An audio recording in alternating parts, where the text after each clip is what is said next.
Very well. We are now in our questions panel with these incredible speakers. Let's start with the first question for Patricio. Are you ready?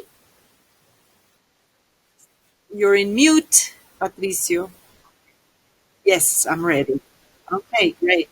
So let's go with the first question by Idu, and it's, can you use an X to share interfaces between backend and front end with Angular AX?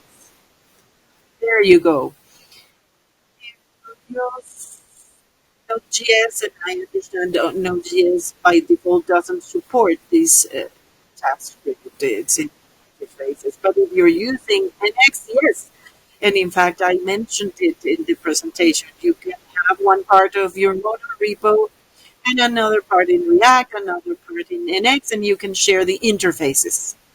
Very well. Thank you. Great answer. So now let's go with the question for Pablo Ortuño. In which cases is it suitable to implement interfaces with value access component directly and not in a direct? Is one of the things we've mentioned is that what I've mentioned is good both for our components, pure Angular, and for web component. In the case of web component, unquestionably the component is imported from an NPM library, then you're going to be forced to do it through a directive. In the case of having an Angular component, I understand it depends on what you're thinking. If you're thinking about creating it with a module of lots of components, you have to use a directive. If it's for a direct component, you might not have any problems. So it depends on the situation. Thank you. Now, a question for Daniel Marin, and it is, what can you do in the case of an extensive stepper via Gomez? The prior question was by Dave Guzman. In the stepper, well, that's the most interesting thing would be is if you have a stepper is because you have more space than what you can handle at some point. So one recommendation would be for each one of your steps to be the HTML in the form, and in each step, there's a section where you will hide or not hide depending on the space. That would be a solution. Likewise, steppers generally are not the best thing in terms of accessibility, and it's even better to divide it into several forms, which are in physical pages, to somehow make it even easier to use. A form when it has lots of steps, even if you try, you're going to have accessibility problems. People will have problems because they're in front of a complex form.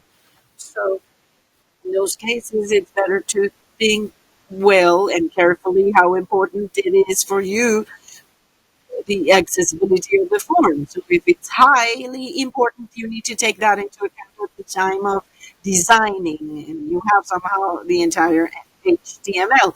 So next would be the submit. So in each step, by doing a submit, that would be a general submit. That's one of the most valuable options. Very well. So let's go with the last question for each one, and then we'll end. And then a question for Patricio. Edison Rojas. If it is a good practice to have dependencies with other libraries in other, is it good to have it in another library? Well, that's an interesting question because obviously what you want to avoid is rewriting the whole code, the entire code. It's not bad practice, only you need to be aware of the fact that if that dependence you have on the library changes something, then you will have to keep it updated so that people can continue using your library. That's just a coordination issue. Because how many libraries we've seen which depend on something and suddenly the person in charge of maintaining it disappears or is not constant in the update, and the quality of your library drops. People stop using it. Thank you very much. I hope this question has been answered.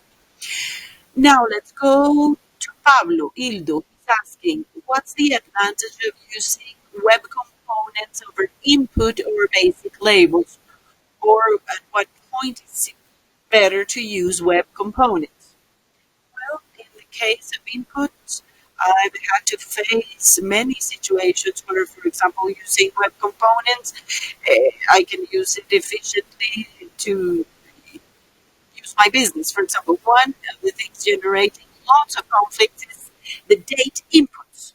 In the end, the standard of the dates is a bit crazy. So to be able to use and have a component solving exactly that problem, there are people where in calendars they have to select the day and then drag. So it's very possible that they won't find a tool to do that. That's an ideal case. And I can think of another case where managing errors within the form can be incorporated into a component. In the end, it's not that there's a better or a worst case, but if you are developing it and you're using it in Angular and you can take it to a React project, that's the advantage of that. You can move it with no problem.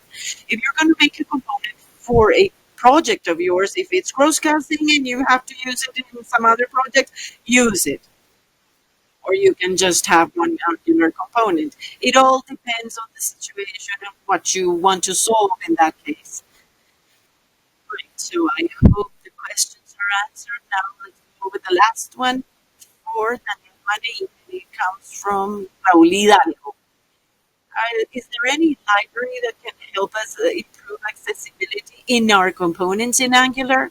Yes, Angular CDK. It's got lots of functionalities that will help you. For example, there's a documentation which has a list of how what the components need to be and the interactions. Where I mentioned this briefly. There is a description there, the lists and many structures that Angular material has already prepared. Most of the components in Angular material, and I say not most of them because I haven't reviewed one by one, but to what I know, accessibility is one of the most important things during the design. You can use Angular material, trusting the fact that you can have a good level of accessibility. And Angular CDK comes as an extra option so that different other different things which are common in accessibility can be solved with